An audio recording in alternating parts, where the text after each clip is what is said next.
마지막으로 협동조합의 목적과 결사체로서의 협동조합에 대해 함께 살펴보겠습니다.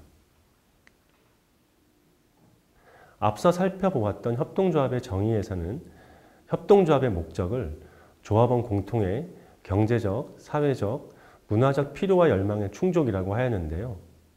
경제적, 사회적, 문화적이라는 말은 경제적인 필요 외에도 조합원의 사회적이고 문화적인 필요에도 주목을 해야 한다는 이야기입니다. 많은 한살림들이 돌봄 사업이나 마을 부엌을 고민하는 이유가 여기에 있습니다.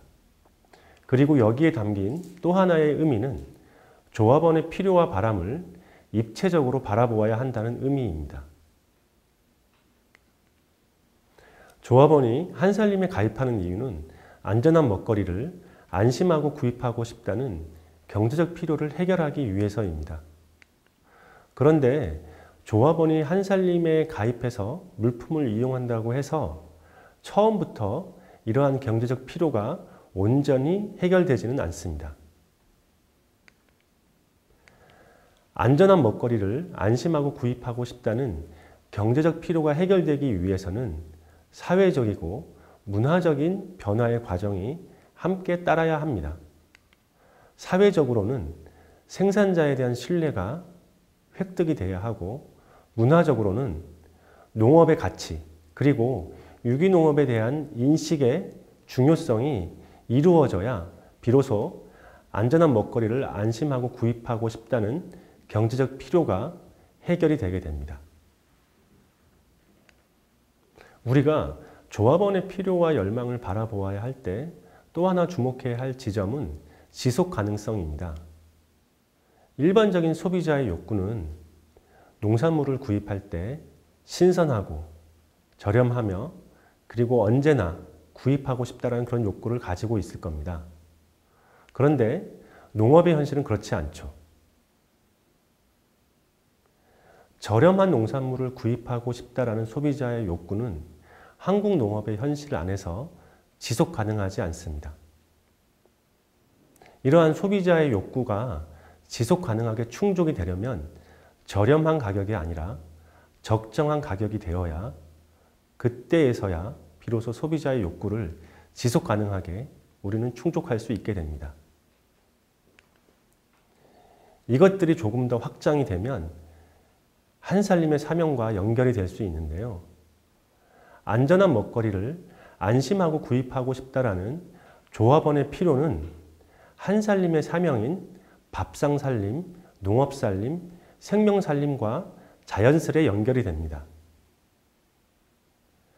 한국 농업의 현실에서 조합원의 안전한 먹거리는 우리 농업의 지속 가능성 위해서, 그리고 무생명이 함께 살아가는 생명살림의 세상 안에서 비로소 지속 가능하게 실현이 될 수 있습니다.